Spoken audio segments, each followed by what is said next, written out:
afternoon, ladies and gentlemen, and welcome to the late one with yours truly, Silburn Sidiel. And I want to thank you for coming on, and hope you're having a good day. And what can I say? It is a beautiful Sunday afternoon, 23rd of the 8th, 2020, and I can't believe that we're actually in August. Yes, we're in August, finishing August shortly, and it will be September, October, November, December, and 2021. Believe it or not, we're getting there. COVID ain't gonna stop anything, even though it's there. COVID ain't gonna stop anything, ladies and gentlemen. He's gonna keep going, and we just got to. I won't say go with the flow, I'll say we just continue. Well, tonight um, is Election Watch 2020. Jamaica go to the polls. Um, my plan was when I started the whole Election Watch thing after the government decided to call the election, one of the things I said I was going to do was this. I was going to have a show on the last week, which was the 16th, and then one on the 23rd, and then another one on the 30th. And the reasons why is gives us that reasons whereby the diaspora or those in the UK can actually engage as well with what is happening in Jamaica. But unfortunately, that didn't happen. Um, as my plans are, as my plans were with Matundu Makula and Dr. Kevin Brown, as we said last week, what happened is that we weren't able to get anyone from the JLP, we weren't able to get anyone from the PNP as well, and as a result of that, we weren't able to get anyone. So I said, okay, let me embark on try to get somebody else, if anything, from the political analysis, commentators. And lo and behold, we got Mark Wignall. And Mark Wignall was supposed to come today, but some emergency happened and he couldn't make it. But nevertheless, nothing about Mark Wignall, but just slightly disappointed at the same time that we didn't get anyone from the PNP or the JLP to come on and just to share what they're doing in regards to the election, a bit of their manifesto. I understand, I don't know, the PNP have a manifesto at present, and the JLP also don't have a manifesto as yet. What I saw is that is coming out sometime this week. Okay. Nevertheless, still, what I plan to do tonight, it may work, it may not work, is that I have a number which I put up, and the number which is up, and here's the number here. Um, yes, anyone can call in actually live via this number. I'm in the UK, of course, so it's a WhatsApp number 447764978716. You can call in and you can actually share your views and you can actually share your thoughts in regards to the election. What is it that you like to see? And some of the things that I set out was it's very simple because this is just really more of an interactive thing which I want to do tonight. What are your thoughts on the respective parties' manifesto? What impact is COVID-19 on the elections? Should it be postponed or just carry on? What do you want from the next government? Your views on election. Now, the interesting bit when I say what do you want from the next government, I always say to people are what? When you vote out the government, what do you get next? People say, well, if you vote out the Labour Party, I'm talking the Conservative Party in the UK, you get the Labour Party. I say, okay, no problem. If you vote out the Republican Party, you get the Democrat Party. But I always say, and if you vote out the JLP, you get the PNP or whatever. But I always say this: no, if you vote out the government, you actually get back the government. Okay, so if you vote out the government, you're actually gonna get back in the government. So, and if anyone would like to come on live, that is, come on live on video, there is the possibility, and for that to happen, all you got to do is let me know if you want to do that, or you can simply email, which I put out there. There's an email address which you can actually, well, actually, I don't think the email will work now. You just actually just comment if anything that you'd like to do that, and I can arrange for that to happen. But before I go there and talk about UK, just ladies and gentlemen, if you don't mind, I would appreciate if you actually share this video. I'm going to make sure actually it is shared on Facilitators for Better Jamaica and a couple forum. If you can share it, and let me see if I can do that. Yeah, share it. Yep. And what you can do as well is to comment, like, and yeah. So yeah, there we go. Like, comment, and share. There is something else which I wanted to talk about. First of all, is and I'm very glad that the Jamaican government or the Kamina Johnson, Minister of Foreign Affairs, actually came out of a limb and said that and contributed to something. There is a particular show which is to show, I believe, tonight, if I'm not mistaken, about this particular show on BBC where it depict the Caribbean or black people, I believe, very in a very disgusting way. Uh, and I wrote an article about it. I called it the BBC, the Bad Corporation, Human Zoo and Black People. And it's a comedy skit. This comedy skit is Countdown. Countdown in the UK. I don't know if you guys know it, if anything, but it's one of those seasoned and very respectable program. But they put a comedy twist to it in the UK, and with black persons from the BBC. Now, when you look at it, it looks funny at first, but then you see some typical stereotype which is flowing through it. Loud, rowdy, noisy. Some people say just having fun. But one of the things which was really very bad, what was really bad was when the uh, a long extended part of the reproductive organ of the man fell down out, and it was just really a bit disgusting, and everybody just laughing at it. And so I wrote an article about the whole thing. I won't say it now, and just looking at the BBC and looking at how actually there's a depiction of black people, and I found it very disgusting. A lot of people found it very disgusting, and we'll do a program on that some other time. But I'm glad that Nathaniel Pete from the diaspora and Kamina Johnson Smith, minister, um, I believe has written or maybe send a message to the BBC that they should refrain from showing it, because in the advent of Black Lives Matters, George Floyd, even recently, a DJ Sideman from BBC actually resigned. He resigned because he was unhappy as how the N word was being used very casually. And then at the same time, you have for the BBC a lady by the name of June Sarpong, who is somewhat deemed to be the head of diversity. And it just looks a bit as if to say, these persons being there makes no difference because the BBC will just do it.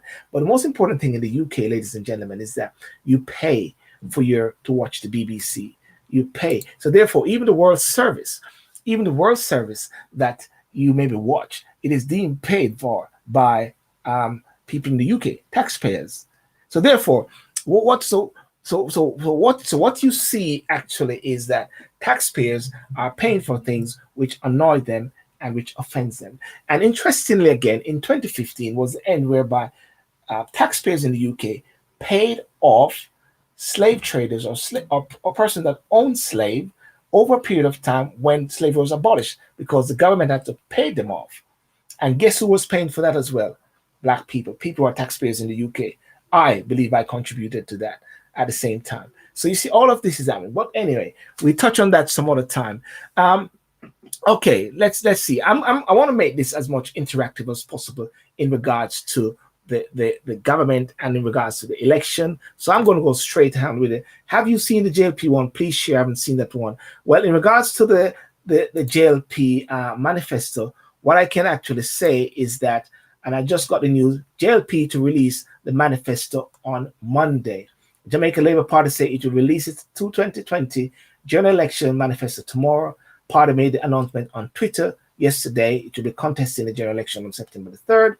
Tomorrow, the Stronger team will release our 2016 to 2020 list of achievement. This will be followed by our 2020 general election manifesto on Monday. The JLP said a stronger Jamaica will emerge from the party that plans and deliver it ad. So in answer to that question, and what I know, and I'm sure people will come on and assist me as well, is that the JLP manifesto will be released tomorrow. So that is for that. Let me see what we are here. Miss Teen Caribbean UK say we are here. Miss Teen Caribbean, they have this competition next week Saturday, if I'm not mistaken, and some young ladies, teenagers, 16, 17, 15, 16, 17, if I'm not mistaken, will be on that parade. I was fortunate enough to interview them, and very dynamic young people. So they are there. As I said, the gate is open. The gate has been flown, as they say in Jamaica, fly the gate. And as a result of that, you can actually call in and let me hear your voice, and it should be set out very, very loud there. Dub plates. I don't know if you guys have been following the dub plates. I'm not going to play any more dub plates, and I tell you why. Because you know, I guess those who are into social media and copyright, I was having some fun with them, playing them the other day, and as a result of that, guess what? Yes, guess what? You know exactly what happened. Copyright. Well, not strike. I didn't get any. I didn't get any strike, but there were. There we go. One second there. 1 second. Then playing them the other day, and as a result of that. Okay. Yes, well, you know exactly. Now, right. Well, not strike. I didn't get it. If you can turn down the in the background. All right. So I don't know how you're playing. I thought it was. No, yeah, I can hear you. I can hear you, but I'm hearing I'm hearing feedback in the background. So if you turn down what you have in the background there. Sure. I've turned it down. Fantastic. I just wanted to call in. Is it still loud? It is. No, it's perfect. No, I can hear you clearly now. Right. I'm calling in because of what you said about the dub plates. Yes. And its contribution to the general election in Jamaica. Yes. And that I haven't heard the dub plates because I haven't been following as much, but I see them from time to time on TVJ when I watch YouTube. Yes. And I just want to get the general feedback from your audience and feedback from myself on how gimmicky does the dub plate come across, or is that too much of a strong word? Am I out of touch with the new way to engage people into voting? And are they only trying to get young voters? Yeah. Are they isolating the older generation of voters, which probably don't care too much for the dub plates? Okay, from your perspective, then, what are you saying? Are you saying it's gimmicky, or you're saying it is? From your perspective, is it gimmicky? From my perspective, it feels gimmicky. It feels as if it's providing some level of isolation to the older voters. Are they saying that the older voters, it's a bit isolating, but I could be wrong, maybe the older voters love the dub plates, but to me it feels gimmicky. I feel I'm distracted by what they have to say. I still don't know what the policies are. I know one policy about renting, then owning after you paid enough. But what else is there? Yeah. Well, there's a lot of extensive discussions in regards to the dub plate. It is like I think they're saying it is the government or the different respective parties aligning themselves to the young people, and therefore once they align themselves to the young people, they can somewhat give them the meat, because Jamaica is a very what should I say, it loves music, isn't it? Everybody loves music in Jamaica. Everybody loves dance, and it is deemed to be a way of actually reaching to people who would not normally engage. So you got Lisa Anna Puterters with Spice, Peter Bunting with Styler G, Shensi with the Prime Minister, Damian Crawford, and you're right. Sometimes it may deem as if to say that it is a joke, but at the same time, so there are different sides to it. I must say, but yes, what you're saying is correct. Some people are saying it's gimmicky, and it's not serious. There's no substance. Of course. There's no substance. And if they love the music so much, why are the artists still struggling? Why are the Jamaica Tourist Board not giving the artists media coverage when they go overseas? Why do they not have a big media team with a Jamaica Tourism Board stamp when they go and visit different countries? Why are they not giving sponsorships and grants so that their shows can look better, so their look can look better, their hair, their team, their makeup, all this stuff can just look like a grand show when they go and represent Jamaica, just like how if Usain Bolt or whoever is a big track star, somebody, they might get a little bit of funding. Do they not get? They don't get any funding. So if you love the music so much, why there's no grants, there's no sponsorship, there's no funding for the artists? And all the older artists who we all know about, John was, when he died, they had to do a GoFundMe or whatever to kind of do his funeral. And then in the end, it looked so bad that the government had to help. And he ended up getting buried at Dovecut. Or the thing was, he was going to get buried at Dovecut, and then they decided not to do it. Some whole heap of something. But the point is, why don't they invest into the entertainment industry? Them just want to use it for hype. And then when it's time to reinvest into the system, they're going to say, well, it's Booga Yaga music. Right. So what you're saying is that they're capitalizing on the music now for the election, but they're not doing it normally. They're not doing it normally. Now, Damian Crawford is an exception because he's always been lobbying for the rights of the music industry in Jamaica. So we're not going to call up theme name. In this. Yes. Bobsy Grange is not in this because Bobsy Grange, who is on the JLP side, and Damian Crawford on the PNP side, both of them have been lovers of the entertainment industry, and they've always campaigned for the rights and the benefit of the entertainers, whether that be dancehall or reggae. So we're not going to really call up for them name. But I remember when Lisa Anna was upset over Vybz Kartel still making music in prison, and she had a big thing to say about it. Yes. And she even said, how comes Vybz Kartel is making music behind the bars? People are not fool with no say something in a something. Right? She said things along those lines. That's not her direct quote.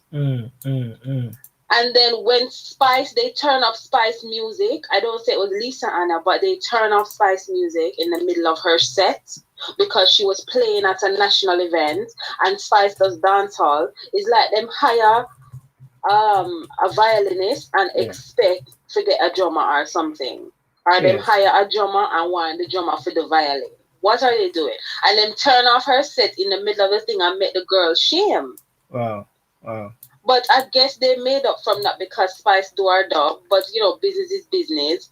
But the moral of the story is Jamaica government need to understand what kind of gold mine the music is to us and to the diaspora. And that is another problem which I wanted to talk about, which is the diasporians. How are our voices being heard?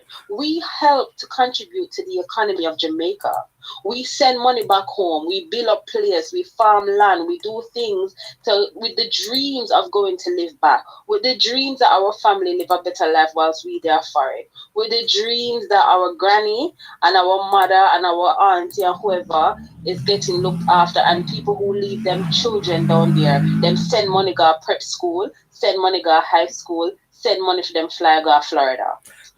Why are our voices being muted? Well, you know what? That's a very interesting point, caller. And as in my opening statement, I mentioned that after the first show, which I did last week, the 16th, I instantly started to reach out to various members of the political fraternity. Now, I understand at the same time that they're very busy with the elections going on and all that stuff. But in a way, people are saying it's like a snide to the diaspora in this, but you have to look at it another way. I look at it another way, in a balancing way, whereby the diaspora is not voting and don't have a vote. So therefore, there's no need to engage with the diaspora because there's no vote for them. There's no benefit for engaging with the diaspora. Now listen to that. Let's hold on to that there. But right after the election, you're going to have people wanting to engage with the diaspora to come back a yard and do and bill and help. But you don't. I did not see that sort of interest in the sense of actually reaching out back. I can't say that for everyone, but I somewhat found it a bit disappointing, I must say. So you made a good point there about where's the interest in the diaspora, the voting also for people within the diaspora. Well, the thing is, the more, this is a very critical time because this is COVID. Yes. A lot of people are not working, yes, especially in Jamaica. So where are they going to get the money from? From the people of the diaspora. Where do you think most of the people that might get the money from right now? Is from people in the diaspora. They're getting some of their income, some of the topping up, because even if they have a job, they still need to get topped up. Yes. And most of that topping up is coming from America, Canada, England, anywhere, all Dubai now. People are in the Middle East now. People are in Hawaii. People are all over. In Jamaica has one of the most populated.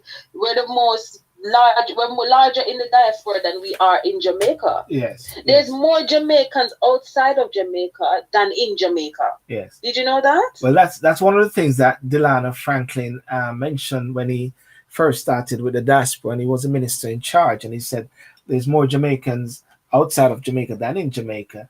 And therefore that was well the strength and the potency of the diaspora movement. And, absolutely. You know, but I want to go into something you mentioned. You mentioned about a policy, and this seemed to be the policy that everyone is seen to talking about. That is the one whereby 25,000 houses for people 35 and younger.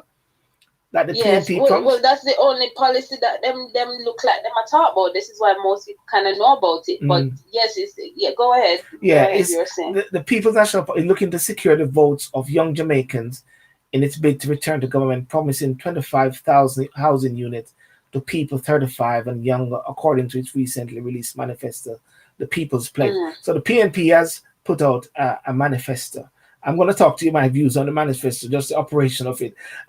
Anyway, the units are among 130,000 being promised by the party to be constructed over a 5-year period as it moves to sustain the construction industry, ongoing pandemic, and a downturn in tourism sector. You know, and it said 2,000 units will go to soldiers, 5,000 to teachers, 5,000 hospitality workers, 5,000 to nurses, 5,000 to transport workers, and it goes on. Entertainment industry, 5,000. 54,000 will go to the general public. But the Labour Party has criticized the proposal, calling it improbably. But Chairman of the People's National Party, Damian Crawford, indicated that the PNP intend to move full speed ahead if it gets to Jamaica House after the September 3rd general elections. I don't know much about it, but this is just a reported bit in the papers here. What else have you heard about it?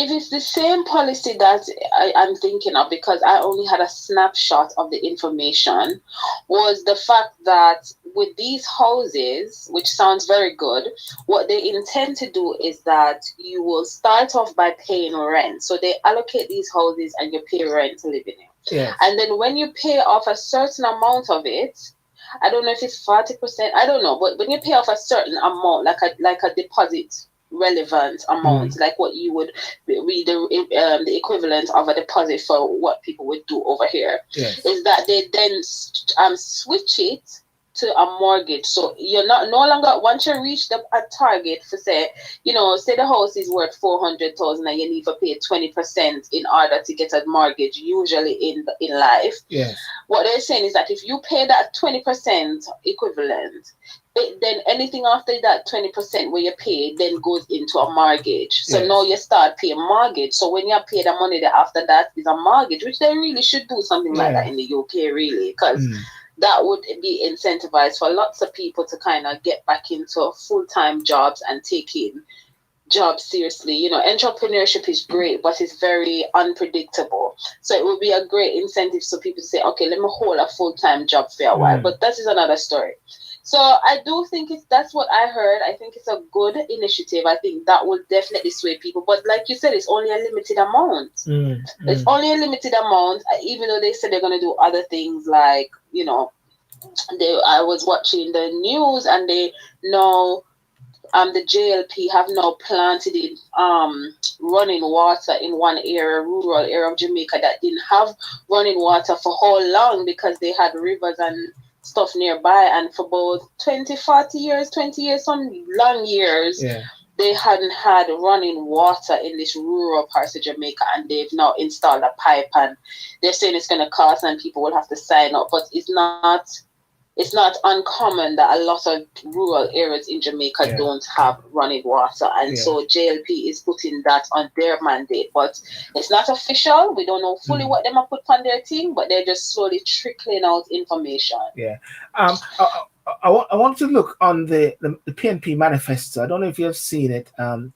Caller is here in the UK, ladies and gentlemen. And if you want to call in, just give me an indication or so.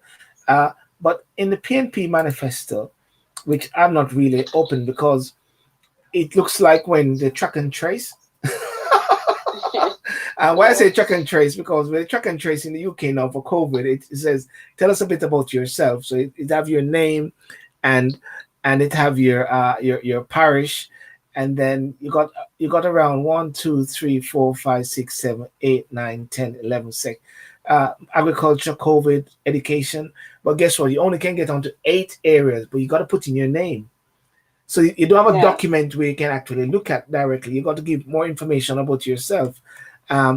So I don't like it really, and I didn't bother going for it. It's a way of consensus as well. They need to consensus because Jamaica population is increasing. Yes. So the time them are the one this and then a consensus, they just do everything in a one. Yeah. If it was done earlier, it would be great, caller. If it was done much earlier, then one could see the benefit of it. But at this stage, one is not actually seeing the fundamental benefit of it. And it's unfortunate sometimes that the election is called and then people are getting the manifesto 1 week before the election. Yes. You know? You don't make an informed decision when you get it 1 week, because even when you start a new program in any kind of academic world, you get the information a little bit longer before that. You don't get enough time to digest what they're saying, especially if you're not as literate. Not saying people are illiterate, but the voters, the Jamaican people, the people who are they aiming at, the diasporans are here to break it down for them. So they know them have sense and they know what they're doing. But it's good to have the perspective of somebody on the outside, because we never know what we really act like, look like, sound like, or how we are to other people until somebody on the outside says, you know that you're kind of annoying, you know that you kind of look like this, you know you're kind of this, you know you're kind of that. So we kind of need people on the outside to tell us our true how we're really coming across, which is what I think the diasporans bring to Jamaica. We can tell them how them are come across. We can say to them, your music is really good. Trust me, everybody loves Jamaican music. Everybody loves dancehall. Everybody loves jerk chicken. Don't stop doing something there that we love. Yeah. You know? Well. So anyway. But I just want to say to ladies and gentlemen, your views on the impending manifesto. The manifesto is coming out for the JLP tomorrow. The People's National Party came out just yesterday. Do you think that is enough time for you to actually dissect? My caller said about the dub plate to say that it is a bit gimmicky. Other persons have different views, but hey, a view is a view. Now look at this one now. Even though the manifesto is not out yet, and even though the dub plates are going, there's going to be an opportunity, caller, for debates. Right, because and this is a benefit for persons listening. So I'm capitalizing on my caller here to take it there. The debating commission said that there's going to be scheduled debates for August the 25th, 27th, and the 29th. The first one on the 25th will be from the JLP, Dr. Christopher Tupton, and Kamina Johnson, the Minister of Foreign Affairs, and Floyd Green. And it would be against Peter Bunting, Dayton Campbell of Centon, and Crystal Tomlinson. That's Beanie Man's girlfriend, or wife. I don't know if his wife or fiancée or whatever. Beanie Man's girlfriend. Is that Beanie Man's girlfriend? Is that right? Is that correct? Is that all right? No, that's correct. That's correct. Okay. Beanie Man with a big belly. You know what I'm saying? You know. So, and then the second debate will be on August the 27th, where with Minister of Finance, Dr. Nigel Clark, and Mark Golden, opposition spokesman on finance. So you got 25th, which is, what day is 25th? Which is Tuesday. And then you have on the 27th, you've got... Which is Thursday. And then you have on the 29th, Friday evening, Prime Minister... No, 29th is Saturday. No, yes. Friday. Yes, so 29th is between the Prime Minister and Dr. Peter Phillips. In matters of leadership, And on the 30th, you come back and watch Silburn show where we have we hope to have Mr. Columnist and great journalist in Jamaica, Mr. Mark Wignall, with Dr. Kevin Brown and Matunda McCullough. So there will be an opportunity for the people to listen and dig deep. I mean, in the UK, caller, we are in the UK here, and that's how it happened. There was a period of time where there was some debates. Sometimes people try to avoid it, but that's going to happen. And that is where people can get the meat. Isn't that fair? That's fair, isn't it?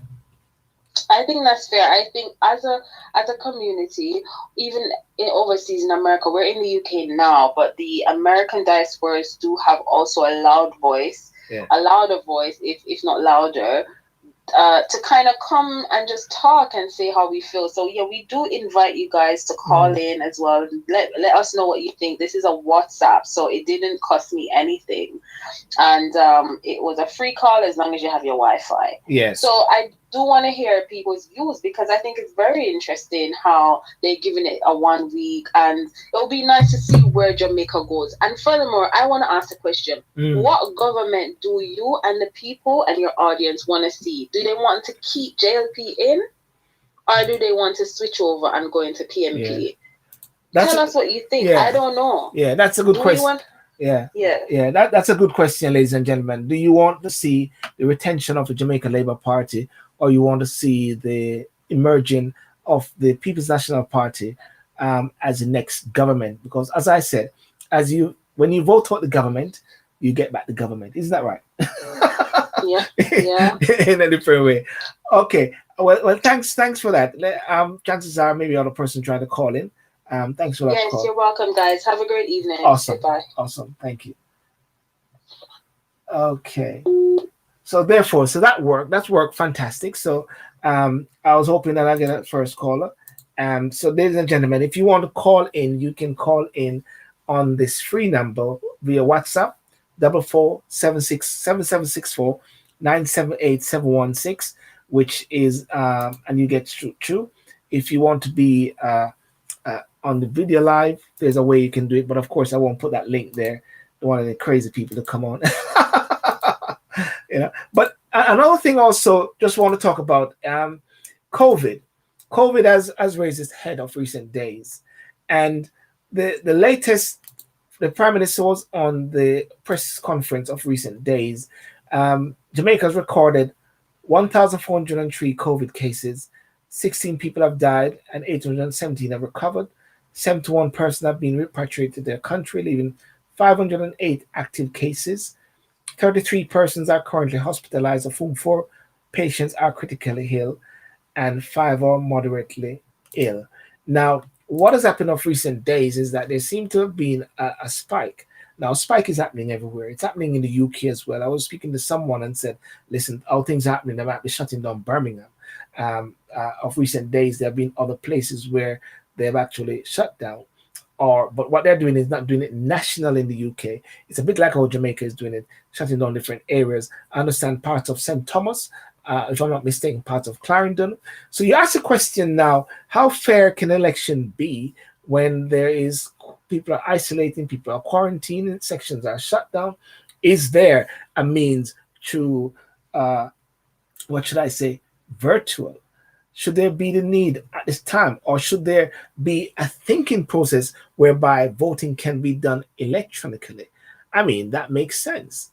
It makes sense, and it's something that should be happening. When a person goes to a company's house and do their business, well, I can't speak for the UK, but I'm sure it is similar to Jamaica. You have to have these authentication code, and then you got to put 2 together in order to secure your the documents that you're filing. And I believe that's the same thing that could happen in voting. For the UK, I said as well, and even for the USA, people overseas from the UK, an election is called, they got the facilities where they can vote. They can go to the embassy and they can vote. In America, they can vote anywhere. Unfortunately for Jamaica, I believe it should be an easy process for those who are actually leaving the country for 3 weeks, a short period of time, not for maybe me or my colleagues who's been here for a while. Let's put us to a side. But what about that person who's been here in the UK for 3 to 4 weeks, and then waboom, an election is called? They are also disenfranchised from voting. or they can go and vote, but they're allowed to pick up money again, break their ticket, and spend a lot of money to go to get voting. Now, I just move away from that briefly, which I should have, I should have focusing on the confirmed COVID-19 and the recent somewhat spike, as they say. And many people are saying, should the election continue or should it be abandoned? That's a good question. Some say it shouldn't. Some say it should. Some are saying that, listen, you don't know where COVID is going. You don't know if COVID is going to get better or COVID is going to get worse. So therefore, you cannot stop business. Things have got to go on. Life has got to go on. I believe that life must go on. I believe that, as we talk on my show most weekdays, we speak about the fact that even though there's COVID, but what we've got to do is apply social distance. We've got to wear a mask. We've got to, as they say in the UK, stay alert, control the virus, and to save lives. And it's important for those bits and pieces to be honored. Now, according to the press conference, which I believe I heard with the Prime Minister, it was more saying that they're going to be holding off on certain, motorcade and all those sort of things, because it seemed like persons are not honoring the whole social distancing and the whole aspect of that, and it is creating indirectly a spike. Now, at the same time, I think the figures which are coming through, understand, are figures from before. So what you're going to see is after the elections or during the course of this time where everybody's up and down, you may see a big difference eventually. But I believe that life must goes on, and I believe that things have to continue along the way. And that is very interesting. So I love to hear what your views are in regard to this. After, you can share your views and to see what has happened. Now, the next bit also, which I was wanted to flag up, is and it is what my caller had said. What do you want? What is it that you want? What is it the diaspora want from the next government? What is it that people want from the PNP or the JLP? Is it the same thing? Does it make a difference which one it is? Some will say the PNP is the JLP looking good with the infrastructure, looking good with how the place is looking, but then people are actually saying you've got some incidents of some key corrupted or corruption, some key cases which it is unfortunate that nothing has really happened as a result of those investigations, and therefore people are saying there's a level of corruption. But then when one put it onto the PNP now and say PNP is going to talk about that, they're going to say, hang on a second, that's the same thing. Where are you going to come from? Because guess what? We got dirt in you. I got dirt in you. We got dirt in you. So therefore, let's wallow in the dirt.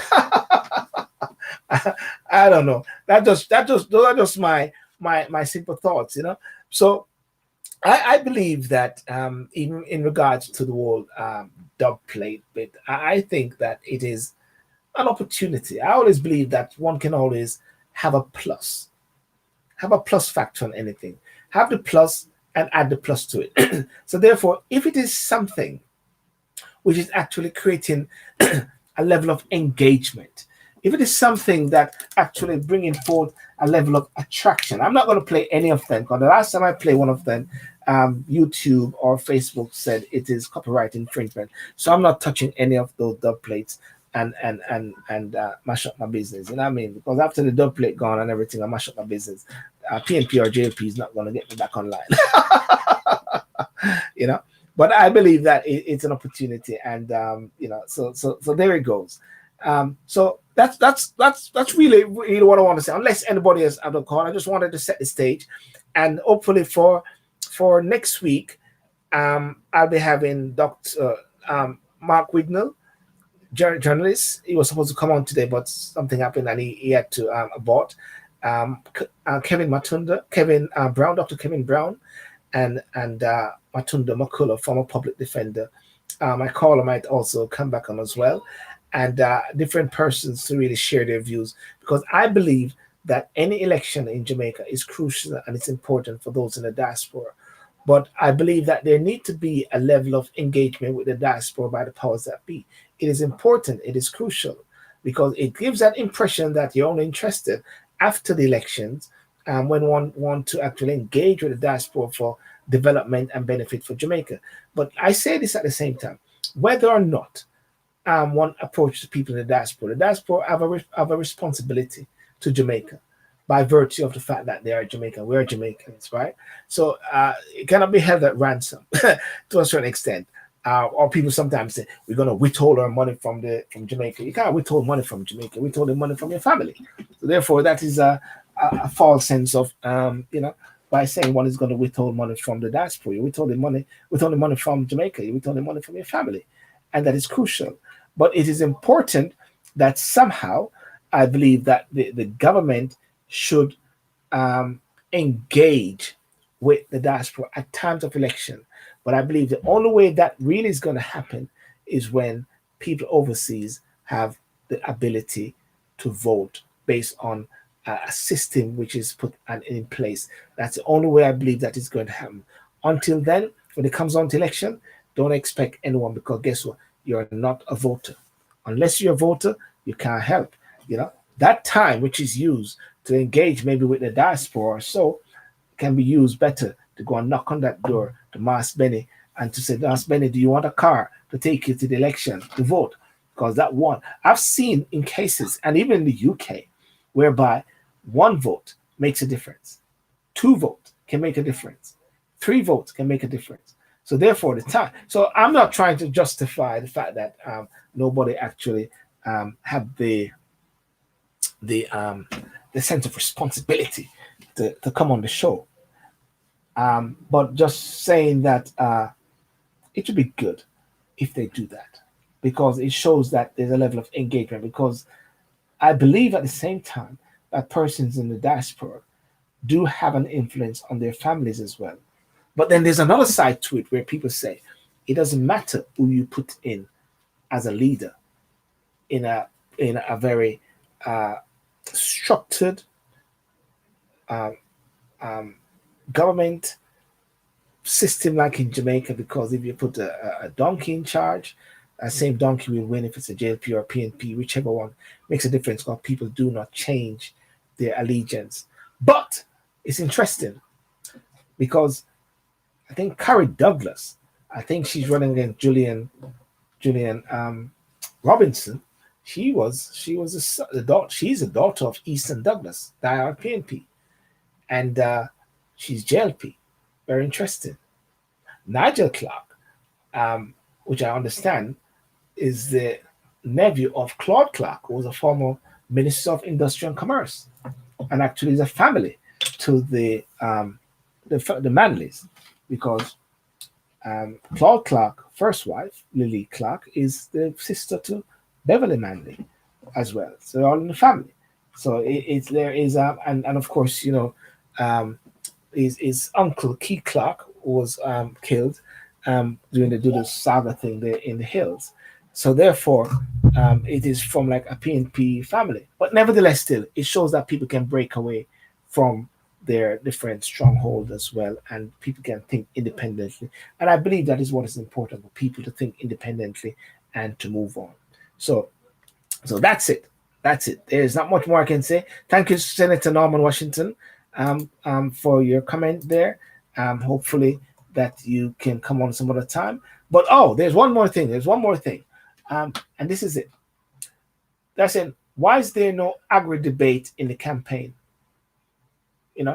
When Jamaican commentators wish to highlight the country missed economic up, they often draw a comparison with Singapore, the Southeast Asia city that is about the same size as the parish of St. Thomas. Can you imagine?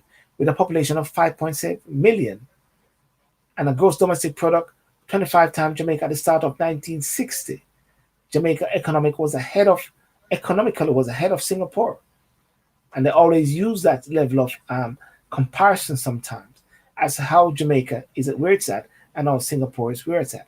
But everything I always say is boils down to leadership. When I talk about what is the debate in regards to food? What is the debate in regards to tourism? What is the debate in regards to crime? What is the debate in regards to how you take and deal with COVID in the future? Where are those debates going on? And it's right what the caller was saying, that a lot of it is deemed to be fanfare. and one is not getting to the substance. So the music is nice and the vibes is nice, but at the same time, where is the level of substance? Okay, you'll see that in 3 days. Well, is 3 days enough? Let me hear what you think. Let me hear what you say. And we'll see you at the next time next week on the 30th, where we'll have a bit of breakdown from the diaspora in regards to the elections in Jamaica as well. And thank you so much for joining, and have a good night. Remember to like and subscribe to the Silburn Show on YouTube. And look out on Thursday night, where I've got my guys, Dr. David Burton, Kima Allen, and Keisha Allen. But I found something very interesting today. I was asking Siri, I said, Siri, I'm calling David Burton. Call David Burton. Siri, call David Burton. And Siri said, I don't recognize that name. I said, Siri, call David Burton. I don't recognize that name. Can you call Dr. David Burton? Call in Dr. David Burton. Siri is on the ball, if anything like that. I told it to Dr. David, and David was just marvelous. He said, wow, he's at that great level. So thank you, Carol. Thank you, Sharika. Thank you, Senator Norman Washington. And thank you for those on Instagram as well. What's your views? What's your views about election in Jamaica? Tell me. Let me know. Peace out. God bless. And have a good night Sunday. And all the best. Bye-bye.